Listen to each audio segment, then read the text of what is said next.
በዓለም ዙሪያ ያላችሁ የአዳምና የሔዋን ልጆች በሙሉ እንኳን አደረሳችሁ፣ እንኳን አደረሰን። የዛሬ ዓመት ደግሞ በሰላም በደስታ በፍቅር ያደርሰን። ሀገራችን ኢትዮጵያን ሰላም ያደርግልን። ወጦ ከመቅረት እግዚአብሔር አምላክ ይጠብቀን። ሰላም ጤና ይስጥልኝ። የእምነቴን አልክድም የሁለገብ ቻናል አድማጭ ተመልካቾቻችን እንደምን አላችሁልኝ? በያላችሁበት የእግዚአብሔር ሰላምና ጸጋ ይብዛላችሁ እያልኩ ዛሬ እንግዲህ ከጠፋሁ ሰንበትበት ብያለሁ። ዛሬም በአዲስ ቪዲዮ መጥቼላችኋለሁ። ዛሬ በአዲስ ቪዲዮ የመጣሁበት በጣም አስገርሞኝ በጣም ግርም ብሎኝ ሁሌም እንደምለው ኦርቶዶክስና ሙስሊም የአንድ ሳንቲም ገጽታዎች ናቸው። እህት ወንድማማቾች ነን፣ የተጋመድነን የተጋባንን እላለሁ ማለት ነው። ይህም ደግሞ በተግባር ስለምናየው ነው። እና ይሄንን ሚዲያ ላይ ተለቆ ሳይ ምን እንዳልኩ ታውቃላችሁ?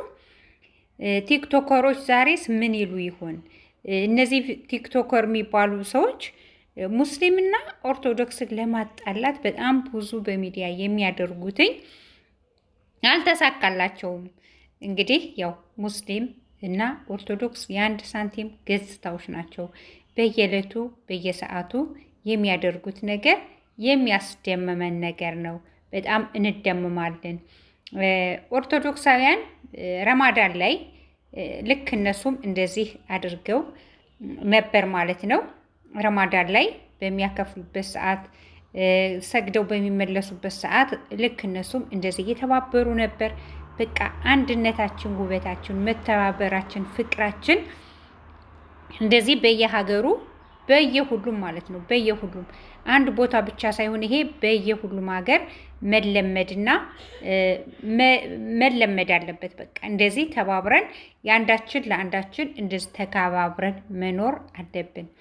አሁን እንግዲህ እንደምታዩት ስቅለት ትናንትና ስቅለት ከስግደት ውጭ ማለት ነው ሰው ሰግዶ ሲጨርስ ወደ ቤታችሁ በሰላም ግቡ ተብሎ ከተሸኘ በኋላ ሙስሊም ወገኖቻችን በህብረት ቁመው የሚበላ የሚጠጣ አምጥተው ከቤተ ክርስቲያኑ ግቢ አጠገብ ቁመው አባቶችን ኑ ባርኩላቸው ተብሎ በአባቶች ተባርኮ ሙስሊሞቹ እንደዚህ እያከፋፈሉ ውሃ፣ የተለያዩ የተቀቀለ ባቄላ፣ የተቆላ ሽምብራ፣ የተለያዩ ዳቦ፣ ተምር፣ ኧረ ምን የሌለ ጉድ አለ። እንደዚህ አድርገው በቃ ምእመናን ጾም እንደዋሉ እንዲጠግቡ ብሽ ብሽ ብሽ ብሽ አድርገዋቸዋል ማለት ነው። ፍቅር እኮ ናችሁ እግዚአብሔርን። በቃ ይህም ፍቅራችን እግዚአብሔር አምላክ አይውሰድብን። ይህም ፍቅራችን ያየ ሰይጣን በቲክቶክ ቢያወራ በተለያየ ሚዲያ ቢያወራ ሙስሊምና ኦርቶዶክስን መለያየት በፍጹም አይችልም። ሙስሊምና ክርስቲያንን እለያያለሁ የሚል ሰው ካለ ከሰርገኛን ጤፍ ነጭና ቀዩንን ለቅሞ አወጣ ማለት ነው። ምክንያቱም ሰርገኛ ጤፍ ስትገዙ አሁን ልቀሙ ብትባሉ ወይም ነፍታችሁ አውጡ ብትባሉ አትችሉም። ጤፍ በጣም ደቃቅ ነው። ከዛ ላይ ብዛት አለው። ለይተን በእጃችን ይዘን ለይተን የማናወጣው ወይንም ደግሞ በወንፊት ተነፍቶ የማይለያየ ነው። ሙስሊምና ኦርቶዶክስ ማለት እንዲህ ነው። ፍቅር ነው የሚያምርብን። አያችሁ፣ በፍቅር ስንኖር በፍቅር አሁን ይሄ ጠላት መሀላችንም አይገባም። እና እንግዲህ አሁን ቲክቶከሮች ይሄን ስታዩ ምን ትሉ? የትናንቱንን ስታዩ በደረዲዋ በሌላም ቦታ ላይ ያለውን ነገር ስታዩ እግዚአብሔር አምላክ ከዚህ በላይ አብዛን፣ እግዚአብሔር አምላክ ከዚህ በላይ ፍቅርን ጨምርልን ነው ማለት ያለብን። ምክንያቱም እኛ አንድ ነን። እኛ እርስ በርሳችን ተባልተን ወይም እከሌ ያለ ወይም እከሌ ያለች የሚባለውንን ሚዲያ ላይ እያወጣን በምናራግብበት ሰዓት ያ ነገር እየሰፋ ወደ ሌላ ይሄዳል። እና እባካችሁ ወጣቶች ማለት ነው ወጣቶች ከትናንቱ አባቶች ተማሩ፣ ከትናንት እናቶች ተማሩ። ከትናንትና እናት አባቶቻችን እንማር፣ ተማሩ። አንድነት ሙስሊም ክርስቲያኑ በአንድ የኖረ አላህ ክብር ሲል መለኩሴው ካጠገቡ ቁሞ ጠቅጥቆት የማይሄድ እስከሚጨርስ የሚቆም ክርስቲያን ቁሞ በሚጸለይበት ሰዓት ሙስሊሙ ቁሞ ሳይጠቀጥቀው አልፎ የሚሄድ አክብሮ ተከባብሮ የኖረ ህዝብ ዛሬ እኛ ክፍት ሚዲያ አገኘን ብለን በቲክቶክም ሆነ በተለያየ ሚዲያ ይህን ህዝብ ልንሰድበው፣ ልናበሰቋቁለው፣ ልንለያያቸው የምንጥር ሰዎች እባካችሁ ከወዲሁ አደብ እየገዛን ከእንደዚህ ፍቅር ከሆኑ ወገኖቻችን ጋር ፍቅርን እንማር፣ ፍቅርን እንሸምት።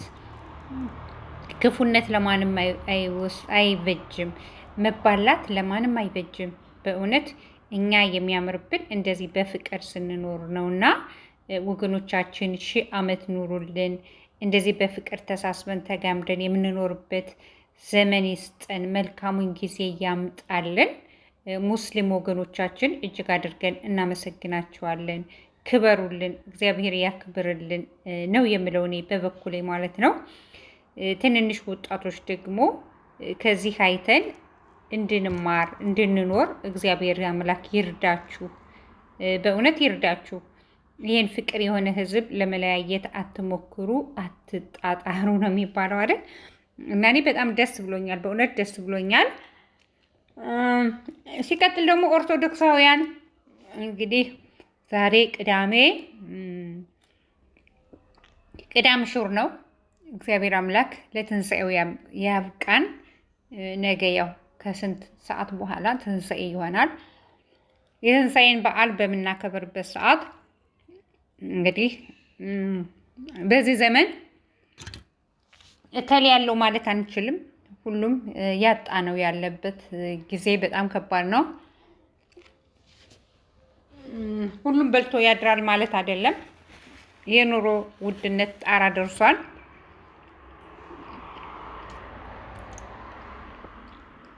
በግና ስጋው የማይታሰብ ነው። ቢያንስ እንጀራ በልተው ማደር ያቃታቸውንን እንጀራ በልተው እንዲያድሩ ማድረግ አለብን ማለት ነው።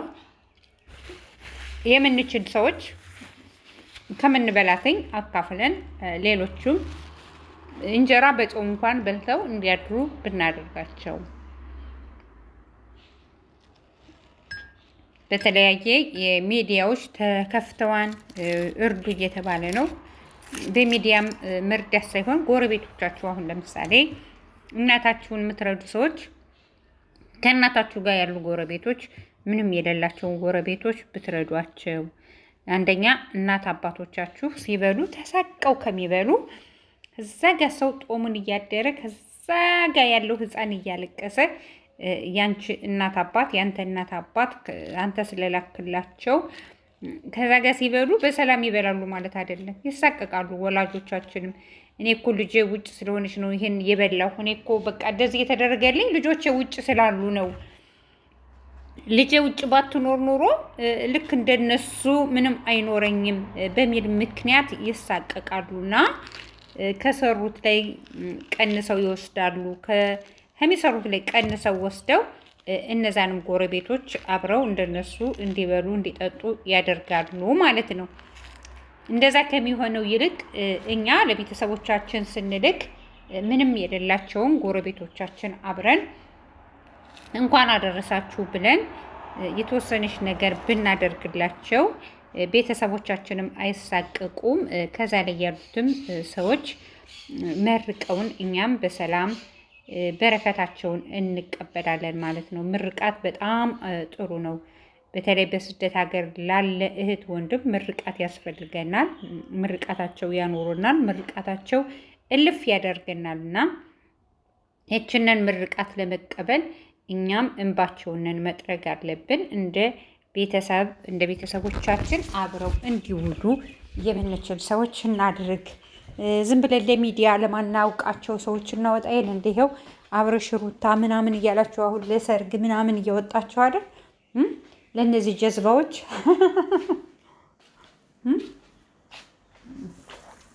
እና ለማንም ወጠጤ ከምታበሉት ይልቅ ለትላልቅ ሰዎች ለህፃናቶች ምንም ለማያውቁት እንኳን አደረሳችሁ ብለን ብንልክላቸው ጥሩ ነው ብዬ እላለሁ ማለት ነው።